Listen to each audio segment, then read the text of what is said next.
You see this? Probably not, but I wanted to talk about it. Joining us right now for more on this is CNN senior legal analyst, former state. You all know, right? Joe Biden pardoned his son, Hunter Biden, full pardon. It was a blanket pardon, too. It wasn't just like pardon for the existing tax and gun crime. It was like full. The language was literally pardoned for all crimes over the past 10 years, real, imagined, or otherwise, like all crimes or potential crimes. Massive blanket pardon. Federal prosecutor Ellie Honig. Ellie, another former pardon attorney called this an extraordinarily broad grant. Why is this so broad, more so than a typical presidential pardon? What do you think of it?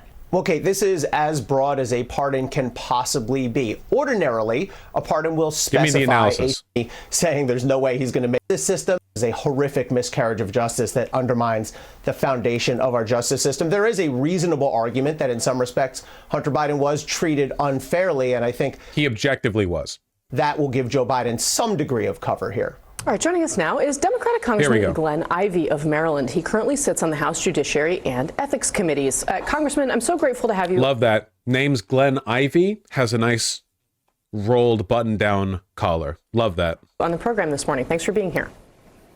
Thanks for having me.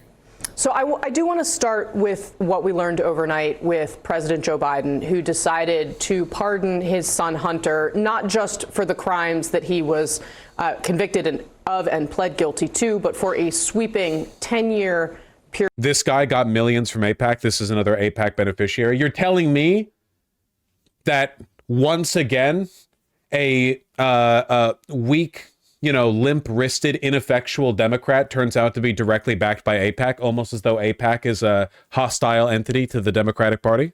Period of time. Did President Biden make the right decision?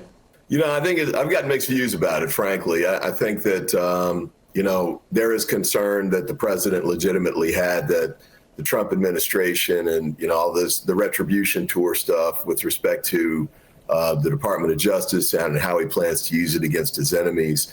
I think there's a legitimate concern about what that could lead to. And I think that's part of why the president put in a 10-year stretch for the pardon term, because that should protect him against anything really up to statute of limitations, basically, for most offenses. On the other hand, though, I got to say that even though I don't think Hunter Biden would have been prosecuted under most circumstances, a pardon at this point will be used against, I think, Democrats when we're pushing to defend the Department of Justice against. Oh, no. Republicans are going to do the thing that they were already going to do and saying they were going to do openly and have been saying they're going to do for years, but now they're going to do it while being smug about it, which they were also already going to do. Politicizing it, which is... Oh, God. I'm sorry. I didn't realize Glenn Ivey was this AIPAC aligned. AIPAC literally posted on their Facebook page, "We're proud to support pro-Israel candidate Glenn Ivey." I mean, it's a more direct connection there. Certainly what President Trump plans to do, or President-elect Trump, and the Patel nomination, I think many of the other nominations, it looks like he's going to try and use it in a way to go against and inflict retribution on people. Oh no, he's going to use the thing to do the thing he has explicitly stated that he was already going to do. Do you ever get the feeling that a lot of liberals don't care about winning, but they really care about feeling like they've won the argument? Like, the thing liberals are most concerned about isn't Republicans destroying the country and the people in it, but rather that when they are destroying the country, the liberals can be like, well, this is hypocritical of you. Like, because even with nothing at all changing, there are a lot of people who are despairing over this. And they're like, no, now when they destroy the country, we will be able to smugly say, you're being hypocritical. Like, the moral high ground in their mind is more important than any actual outcome. It's crazy. Smug fart sniffers, yeah. Because we've had to deal with this argument for literal years, man. Like, the Democrats can't do anything cool in power because if they do, the Republicans are going to do it as well. Remember that? Democrats can't destroy the parliamentarian because then the Republicans will. Democrats can't use the DOJ to investigate the corruption of, like, Joe Manchin's family members to pressure him and to agree with, Joe Biden's policy goals because then the Republicans will. They're going to do all that. Their FBI director pick literally wrote a book where he names names and says they're part of the deep state and has a hit list. They have a written out hit list.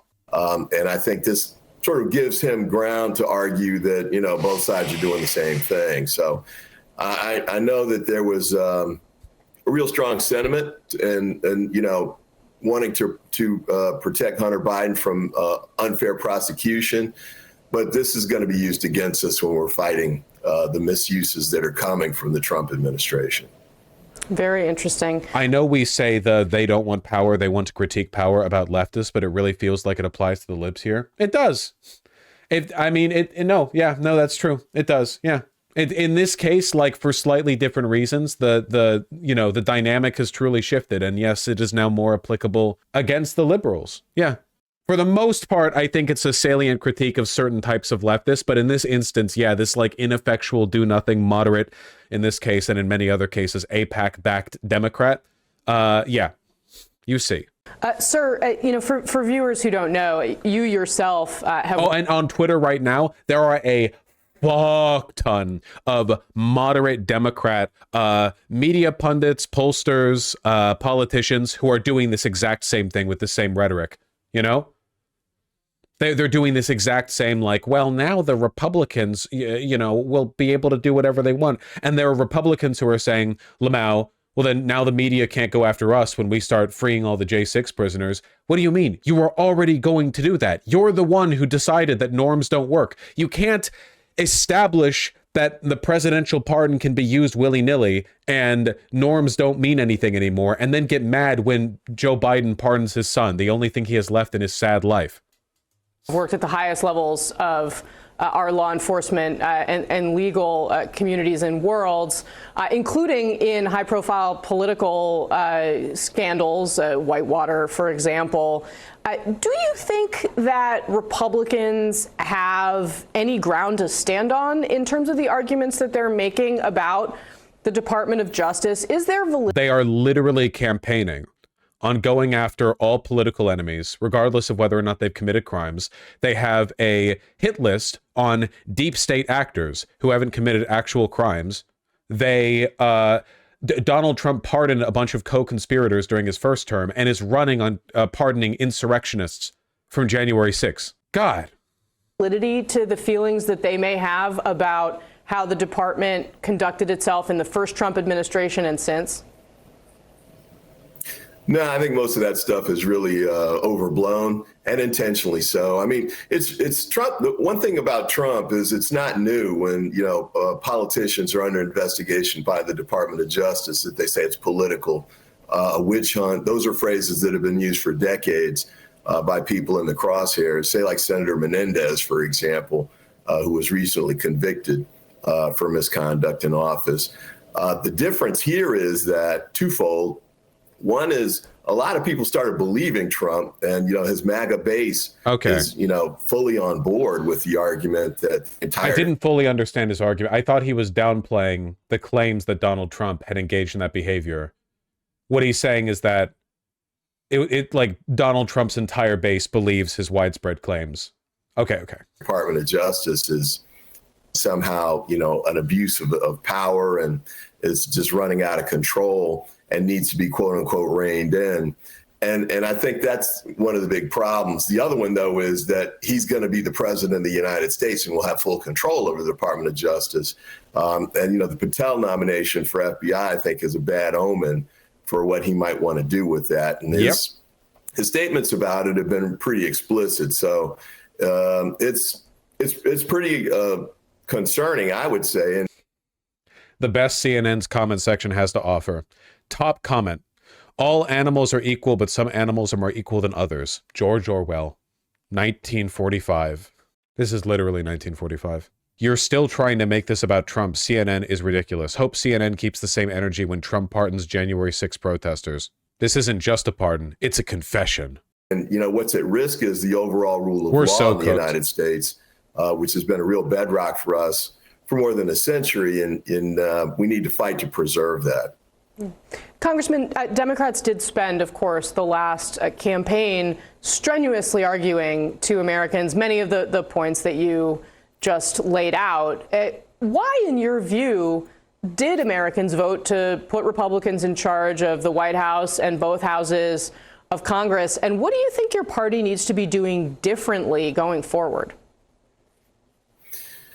Well, it seems like the exit interview data that I've seen so far and, the post-mortem polling data seem to indicate that it was really driven by their views of the economy. And I think there were a couple of factors there. One was, I think we spent too much time talking about how good things were from a macroeconomic standpoint. And even though they are, frankly, and, in a lot of ways, the U.S. economy is the envy of the world. But there were a lot of individual people who just weren't feeling it. All right, so whatever.